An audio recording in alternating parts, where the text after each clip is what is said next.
आज तक आपने कभी इंदिरा गांधी के जीवन काल में झांकने की कोशिश की है? आपने यदि ऐसा किया होता तो आप गांधी परिवार का पूरा सच जान चुके होते। लेकिन देश के बड़े उम्मीदों के साथ एक महिला को प्रधानमंत्री चुना था, लेकिन वो शायद इस पद के लायक ही नहीं थी। जिस तरह से इंदिरा गांधी ने देश को आपातकाल दिया और कई दंगों में अपनी चुनावी रोटियां बनाई थी, शायद उसे आप नहीं जानते। आज हम आपको इंदिरा गांधी के मेमुना बेगम बनने तक के सफ़र पर ले जाएंगे और साथ ही साथ ये बताएंगे कि कैसे रविंद्रनाथ टैगोर ने इंदिरा को उनके खराब आचरण के चलते अपने विश्वविद्यालय से निकाल दिया था। इंदिरा गांधी बड़ी उम्मीदों के साथ ऑक्सफोर्ड विश्वविद्यालय भेजा गया था उनको, ताकि वो ऑक्सफोर्ड के बाद भारत देश का भला कर सकें। लेकिन देखिए कि जल्दी ही इंदिरा गांधी को वहाँ से खराब प्रदर्शन के कारण निकाल दिया गया था। तब नेहरू जी ने इनको शांति निकेतन विश्वविद्यालय में भर्ती कराया।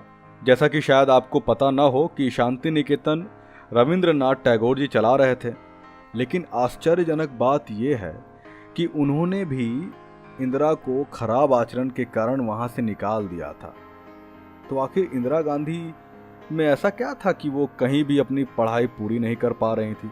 असल में आपको गांधी परिवार की पूरी सच्चाई जरूर पता होनी चाहिए। एक स्त्री खराब आचरण के कारण विश्वविद्यालय से निकाल दी जाती है, किंतु वो इस लायक जरूरी है कि वो देश के प्रधानमंत्री बन जाए। ऐसा बोला जाता है कि रविंद्रनाथ टैगोर को इंदिरा गांधी के प्रेम संबंधों का पता चल गया था।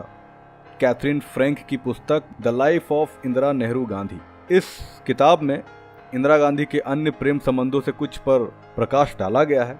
इस पुस्तक में साफ लिखा है कि इंदिरा गांधी का पहला प्यार शांति निकेतन में जर्मन शिक्षक के साथ था, धीरेन्द्र ब्रह्मचारी, उनके योग शिक्षक। आप बस इतना कीजिए कि कुछ पुस्तकें हैं, जैसे सबूत के लिए अगर आप पढ़ें तो KN राव की पुस्तक नेहरू राजवंश, कैथरीन फ्रैंक की पुस्तक the life of Indira Nehru Gandhi, किस तरह से इंदिरा गांधी ने अपने निजी लाभ के लिए रिश्तों तक का खून कर दिया और सत्ता में बने रहने के लिए कैसे देश तक का अहित किया गया था। शांति निकेतन से जब इंदिरा गांधी घर आ गई तो वो एकदम अकेली हो गई थी। उस समय इनकी माँ की मौत हो गई थी। उस वक्त तक कहते हैं कि इनके इस अकेलेपन का फायदा फिरोज खान नामक एक व्यापारी ने उठाया। ये व्यक्ति शराब का व्यापारी था।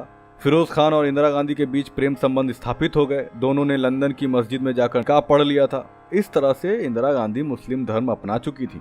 इंदिरा ने अपना नाम मेमुना बेगम रखा था, लेकिन तभी जवाहरलाल नेहरू अपने प्रधानमंत्री पद का डर सताने लगा उनको, और वो एक मुस्लिम युवक को उसका धर्म परिवर्तन कराने के लिए राजी कर रहे थे। फिरोज खान को फिरोज गांधी बनाया गया। अब इस तरह से तो साफ हो जाता है कि नेहरू मुस्लिम लोगों से जलते थे। इंदिरा गांधी का ये सच जनता तक पहुंचाने की सख्त जरूरत हो गई है। तो अब वक्त आ गया है कि गांधी परिवार के हर व्यक्ति का काला चिट्ठा खोलकर जनता के सामने पेश किया जाए। तो दोस्तों, ये थी हमारे डार्क मिस्ट्री चैनल के अंतर्गत कुछ तथ्य, कुछ फैक्ट। बस जाने से पहले एक रिक्वेस्ट है कि आप हमारे चैनल को शेयर कीजिए। हम फिर मिलेंगे, तब तक के लिए धन्यवाद।